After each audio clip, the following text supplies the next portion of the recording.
Chapter 3. Now the serpent was more cunning than any beast of the field which the Lord God had made.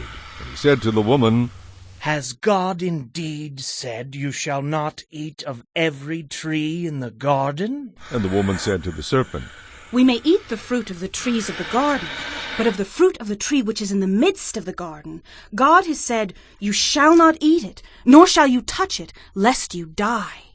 Then the serpent said to the woman, You will surely not die.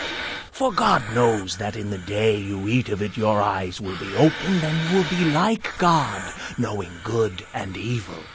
So when the woman saw that the tree was good for food, that it was pleasant to the eyes, and a tree desirable to make one wise, she took of its fruit and ate.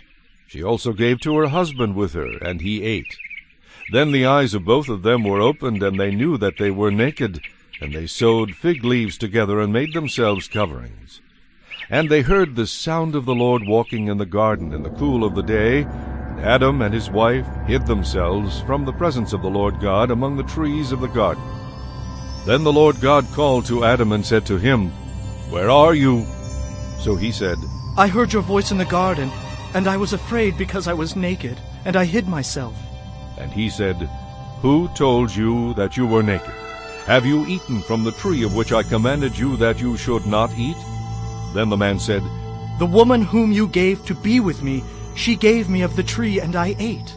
And the Lord God said to the woman, What is this you have done? The woman said, The serpent deceived me, and I ate. So the Lord God said to the serpent, Because you have done this, you are cursed more than all cattle, and more than every beast of the field. On your belly you shall go, and you shall eat dust all the days of your life. And I will put enmity between you and the woman, and between your seed and her seed. He shall bruise your head, and you shall bruise his heel. To the woman he said, I will greatly multiply your sorrow and your conception. In pain you shall bring forth children. Your desire shall be for your husband, and he shall rule over you.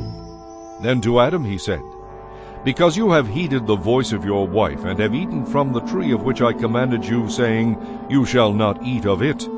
Cursed is the ground for your sake. In toil you shall eat of it all the days of your life.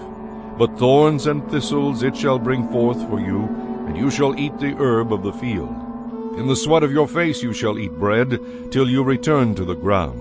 For out of it you were taken, for dust you are, and to dust you shall return. And Adam called his wife's name Eve, because she was the mother of all living. Also for Adam and his wife the Lord God made tunics of skin, and clothed them. Then the Lord God said, Behold, the man has become like one of us, to know good and evil. And now, lest he put out his hand, and take also of the tree of life, and eat and live forever. Therefore the Lord God sent him out of the Garden of Eden, to till the ground from which he was taken. So he drove out the man, and he placed cherubim at the east of the Garden of Eden, and a flaming sword which turned every way to guard the way to the tree of life.